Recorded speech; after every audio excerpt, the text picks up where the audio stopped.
जब अमारलिक को मिस्र की नाकाम जंग की खबर मिलती है तो वो गुस्से से आग बगोला हो जाता है। वो कहता है कि मिस्र सिर्फ एक शहर नहीं था बल्कि उसका ख्वाब था और माइल्स ने उस ख्वाब को सोने की थैली में डालकर जंगियों के हवाले कर दिया।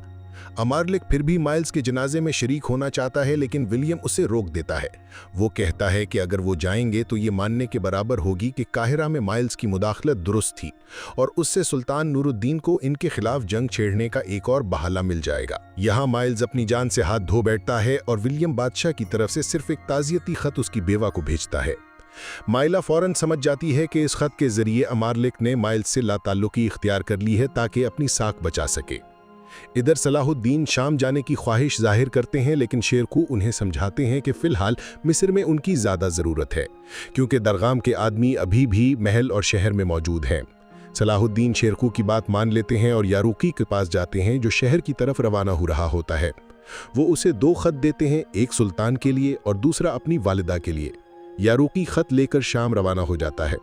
इधर लतीफ़ फैसला करता है कि वो बालन का इलाज करेगा। वो कहता है कि अगरचे बालन ने उसके भाई को कत्ल किया था लेकिन एक अमीर जो उसके बड़े भाई के बराबर है, बालन ने उसकी जान बचाई है, इसलिए अब वो बालन का इलाज करके हिसाब बराबर कर देगा। सलाहुद्दीन लतीफ़ की खुद पर काबू पाने और दुश्मन को माफ़ करने की तारीफ़ करते हैं। फिर वो बालन से खैरियत पूछते हैं। बालन शुक्रिया अदा करता है और बताता है कि वो चंद दिन बाद यूरोप वापस जा रहा है। सलाहुद्दीन उसे मशवरा देते हैं कि वो कुद्स जाकर अपने ख़ानदान के साथ होने वाली ज़्यादती का बदला ले, लेकिन बालन जवाब देता है कि सलाहुद्दीन नहीं जानते वो किस हाल से गुजरा है और वो कभी वापस वहाँ नहीं जाएगा। दूसरी तरफ कामिल अपने वालिद शहवार को बताता है कि दरगाम ने खजाने में एक कौड़ी भी नहीं छोड़ी। ये सुनकर शहवार गुस्से से पागल हो जाता है क्योंकि उसे अभी जंगियों का कर्ज भी अदा करना है। दरगाम ने सोना कहाँ छुपाया है ये पता लगाने के लिए वो हुक्म देता है कि दरगाम का पालतू जौहर फौरन हाजिर किया जाए। बाजार में जमशीद दुकानदारों को दुकान चलाने और सामान बेचने की तरबियत दे रहा होता है। एक ताजिर को ये दिखाने के लिए कि चाकू किस तरह बेचा जा सकता है, जमशीद कारातीगन को बाली का बकरा बनाता है। वो उसे बुलाता है और अपनी मीठी मगर पुरएतमाद बातों से कायल कर लेता है कि वो चाकू खरीद ले। जमशीद उसके 70 सिक्के मांगता है लेकिन कारातीगन भी कम नहीं होता और आखिरकार 40 सिक्कों में सौदा तय कर लेता है। जमशीद समझता है कि उसने अच्छा कारोबार कर लिया मगर वो अभी कारातीगन की असल चालाकी से वाकिफ नहीं होता। कारातीगन फौरन बाजार में जोर जोर से आवाज लगाकर लोगों को जमा करता है और ऐलान करता है कि ये वही चाकू है जिसने दरगाम का सर धड़ से जुदा किया था। जमशीद उसकी लंबी लंबी बातें सुनकर दंग रह जाता है।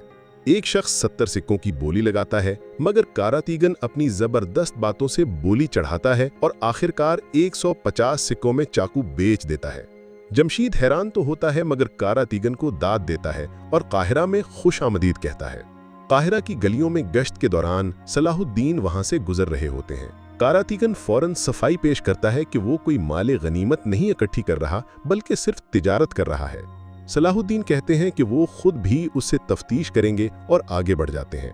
उसी दौरान जब वो एक दुकान का जायजा ले रहे होते हैं, एक खतात उनके पास आता है और मिस्र को फतह करने वाले की तस्वीर बनाने की इजाजत मांगता है। सलाहुद्दीन पहले तो इनकार करते हैं मगर उसके बार बार इसरार पर मान जाते हैं। उसी लम्हे एक शख्स उनके पास आता है। वो शिकायत करता है कि मुसलमानों के मदरसे तो आराम से चल रहे हैं लेकिन उनका चर्च दरगाम के हाथों तबाह कर दिया गया था। जब सलाहुद्दीन को इस बात का इल्म होता है तो वो अकेले ही उस चर्च का मुआयना करने निकल पड़ते हैं। ये शख्स ईसाई नहीं बल्कि वही कातिल है जिसे जमशीद ने सलाहुद्दीन को मारने के लिए सोना दिया था। दूसरी तरफ लॉर्ड गाय जून कॉन्टेक की दी हुई अमानत लेकर चर्च पहुंचता है।